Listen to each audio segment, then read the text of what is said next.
कैसी पुरुषार्थी आत्माएं 16,000 के राज परिवार में आती है? जो राजयोग सीखने वाले बच्चे हैं, राजाई घराने में जन्म लेते हैं। कि जो राजयोग नहीं सीखते हैं वो भी राजाई घर में जन्म लेते हैं, पलते हैं। नियम क्या है? जो राजयोग बाप से सीखते हैं वो राजघराने में जन्म लेते हैं, राजघराने में पलते हैं।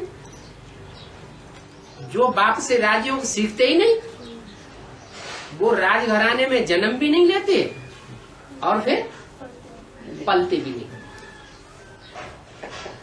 इसकी शूटिंग कहाँ होती है? संगम युग में ही। जो दुनियादारी को छोड़ देते हैं, क्या दुनिया की पालना में नहीं पलते हैं? किसकी पालना में पलते हैं? किसकी पालना में पलते हैं? बाप की पालना में पलते हैं। बाप से ही पढ़ाई पढ़ते हैं। क्या पढ़ाई कौन सी है? राजयोग। तो राजयोग की जो पढ़ाई बाप से पढ़ते हैं, बाप से पलते हैं, बाप के नजदीक रहते हैं, दूसरे शब्दों में कहें सरेंडर होकर रहते हैं। भले वो सरेंडर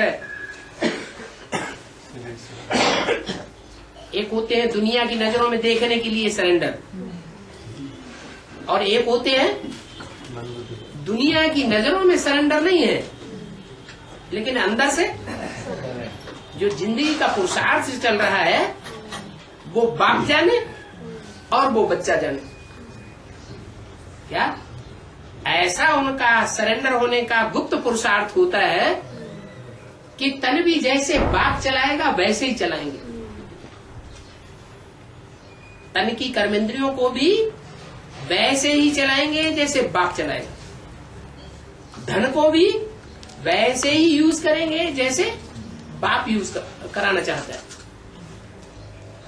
मन के संकल्पों को भी बाप जैसे चलाना चाहता है वैसे कंट्रोल करेंगे।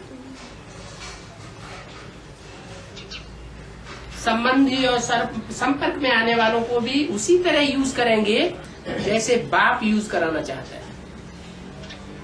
तो क्या उनको सरेंडर नहीं कहेंगे? है सरेंडर है। वो दिखावे के सरेंडर है और वो वास्तव में सरेंडर है। लेकिन चाहे दिखावे के सरेंडर हो, थोड़े समय के लिए तो सरेंडर हुए। जो दिखावे के सरेंडर है, कागज पर लिख करके दे दिया स्टाम्प पेपर पर, थोड़े समय के लिए तो सरेंडर हुए ना। फिर तमोप्रधान बनते रहे, बाप को डिसोबे करते रहे, तन धन सुहृद परिवार संबंधी उनको ही याद करते रहे। बाप के कार्य में नहीं लगाया, अपने स्वार्थ में लगाते रहे। तो नंबरवार 16,000 की लिस्ट में से नीचे उतर जाएंगे, लेकिन राजयोगी तो कहे जाएंगे। है? ऐसे राजयोगी चाहे दिखावे के हों और चाहे संसार के सामने प्रत्यक्ष न हो, गुप्त हो पुरुषार्थी, उनकी संख्या कितनी होती है? 16,108। तो जो 16,108 है उसमें राजाई पाने वालों की संख्या कितनी है? 108। सिर्फ 16,000 में से कितने? 108 ऐसे हैं जो राजाएं बनते हैं। 8 ऐसे हैं जो राजाएं भी बनते हैं, महाराजाएं भी बनते हैं, और बाकी सब क्या बनते हैं? बाकी सब जो है ऐसे ही है, जो या तो एक जन्म के लिए राजा बनेंगे या तो एक जन्म के लिए भी राजा नहीं बनेंगे, सिर्फ एक जन्म के लिए प्रिंस बन के रह जाएंगे। तो नीच और ऊंच हो गए ना,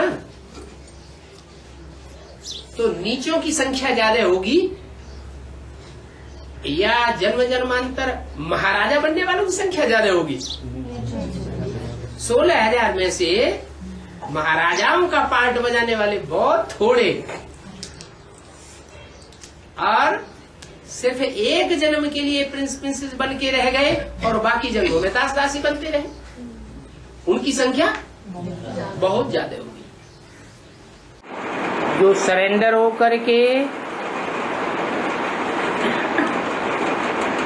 बाद में बाबा को छोड़कर जाके शादी करते हैं, तो क्या वो भी 16,000 की लिस्ट में आते हैं?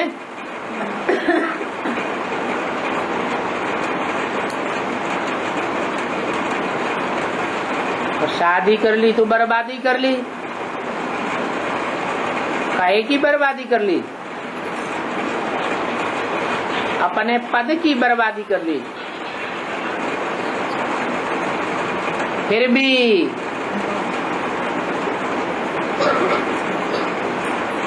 अगर दोबारा ज्ञान में आ जाते हैं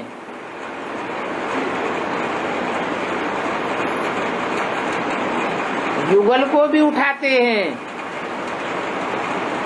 तो कुछ न कुछ ऊंच पद मिल सकता है। हो सकता है राज परिवार में भी आ जावे।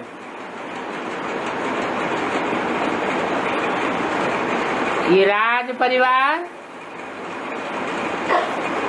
जो राजाई प्राप्त करने वाला परिवार है वो है ही 16,000 का।